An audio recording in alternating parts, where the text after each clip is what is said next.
Have some major breaking news. Israel has just attacked Iran, and let me tell you, the kind of attack they have launched on Iran is going to cause a major escalation in the Middle East. So this is what we know.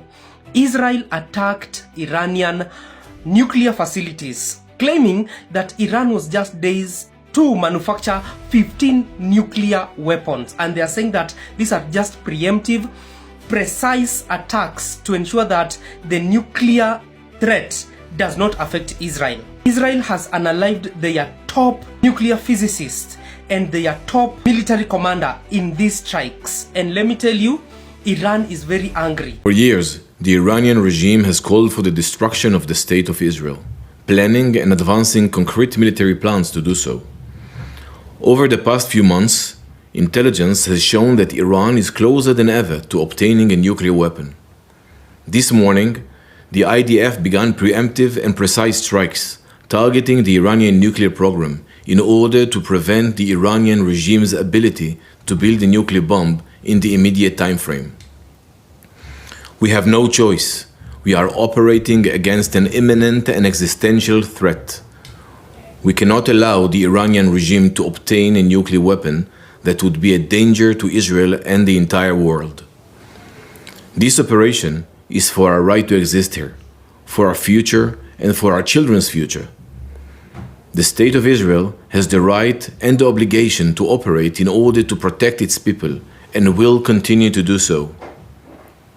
The IDF conducted significant preparations for this operation. We are well prepared both in defense and offense to defend ourselves. The IDF will continue to defend the State of Israel. Moments ago, Israel launched Operation Rising Lion, a targeted military operation to roll back the Iranian threat to Israel's very survival. This operation will continue for as many days as it takes to remove this threat. For decades, the tyrants of Tehran have brazenly, openly called for Israel's destruction. They've backed up their genocidal rhetoric with a program to develop nuclear weapons. In recent years, Iran has produced enough highly enriched uranium for 9 atom bombs. 9. In recent months, Iran has taken steps that it has never taken before, steps to weaponize this enriched uranium. And if not stopped, Iran could produce a nuclear weapon in a very short time. It could be a year, it could be within a few months, less than a year. This is a clear and present danger to Israel's very survival. 80 years ago, the Jewish people were the victims of a Holocaust perpetrated by the Nazi regime. Today, the Jewish state refuses to be a victim of a nuclear Holocaust perpetrated by the Iranian regime. Now, as Prime Minister, I've made it clear time and again, Israel will never allow those who call for our annihilation to develop the means to achieve that goal. Tonight, Israel backs those words with action. We struck at the heart of Iran's nuclear enrichment program. We struck at the heart of Iran's nuclear weaponization program. We targeted Iran's main enrichment facility in Natanz. We targeted Iran's leading nuclear scientists working on the Iranian bomb. We also struck at the heart of Iran's ballistic missile program. Last year, Iran fired 300 ballistic missiles at Israel. Each of these missiles carries a ton of explosives and threatens the lives of hundreds of people. Soon, those missiles could carry a nuclear payload, threatening the lives not of hundreds, but of millions. Iran is gearing up to produce 10,000 of those ballistic missiles within 3 years.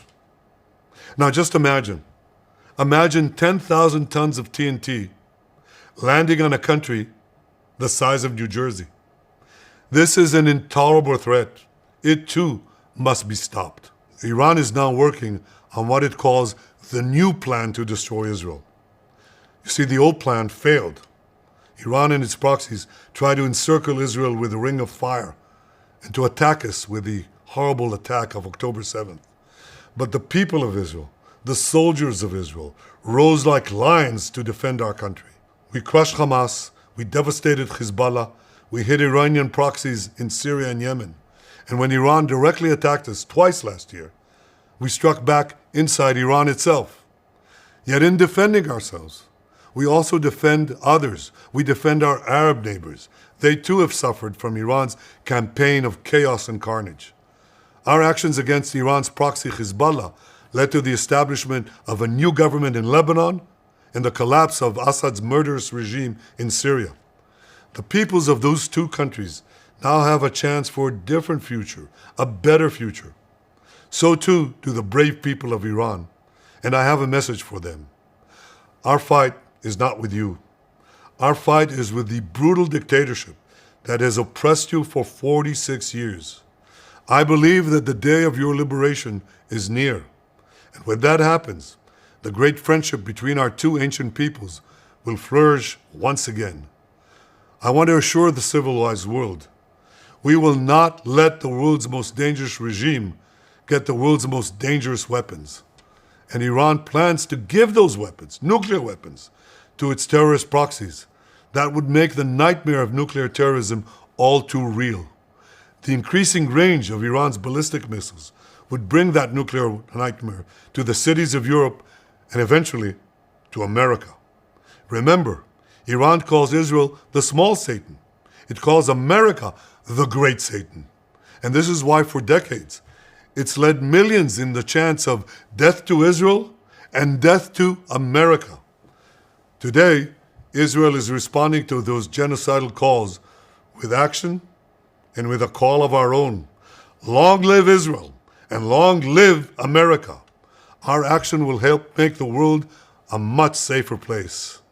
I want to thank President Trump for his leadership in confronting Iran's nuclear weapons program. He has made clear time and again that Iran cannot have a nuclear enrichment program. Today, it is clear that Iran is just buying for time. It refuses to agree to this basic requirement of peaceful nations. That is why we have no choice but to act, and act now. The hardest decision any leader has to make is to thwart a danger before it is fully materialized. Nearly a century ago, facing the Nazis, a generation of leaders failed to act in time. They were paralyzed by the horrors of World War I. They were determined to avoid war at all costs, and they got the worst war ever. They adopted a policy of appeasement. They closed their eyes and ears to all the warning signs.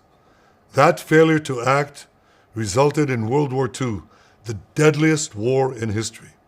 It claimed the lives of 60 million, including 6 million Jews, a third of my people. After that war, the Jewish people and the Jewish state vowed, never again. Well, never again is now. Today, Israel has shown that we have learned the lessons of history. When enemies vow to destroy you, believe them. When enemies build weapons of mass death, stop them. As the Bible teaches us, when someone comes to kill you, rise and act first. This is exactly what Israel has done today. We have risen like lions to defend ourselves. Over 3,000 years ago, Moses gave the people of Israel a message that has steeled their resolve ever since. Be strong and courageous, he said. Today, our strong and courageous soldiers and people stand together to defend ourselves against those who seek our destruction. And by defending ourselves, we defend many others and we roll back a murderous tyranny.